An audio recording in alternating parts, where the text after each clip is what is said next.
சிக்கா சமையல் ரெடியா?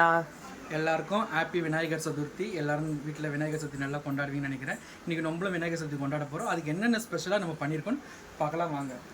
இங்கேருந்து ஆரம்பிக்கலாம். அந்த பாருங்கள், பால் பாயாசம் சேமியா போட்டு ஜவ்வரிசிலாம் போடாமல் பால் பாயாசங்க, தண்ணி ஊற்றாமல் காய்ச்சிருக்கோம்.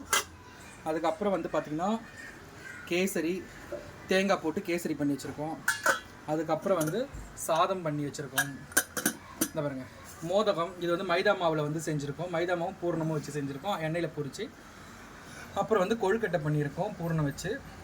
உருளைக்கிழங்கு ஃப்ரை பண்ணியிருக்கோம், டீப் ஃப்ரை. அப்புறம் வந்து பார்த்திங்கன்னா மெதுவடை சுட்டுருக்கோம். அதுக்கப்புறம் சக்கரை பொங்கல் பண்ணியிருக்கோம்.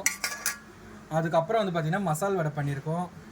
இது பாருங்கள், சாம்பார், இன்றைக்கி வந்து சாம்பார் பண்ணியிருக்கோம், அரைச்சி விட்ட சாம்பார், அதுலேயே வடை போட்டிருக்கு. அதுக்கப்புறம் வந்து பார்த்திங்கன்னா கொழுக்கட்டை நிறைய பண்ணி இதில் எடுத்து வச்சுருக்கு. அப்பளம் பொரிச்சு வச்சிருக்கு. வாங்க ஃப்ரெண்ட்ஸ், சாப்பிட்லாம்.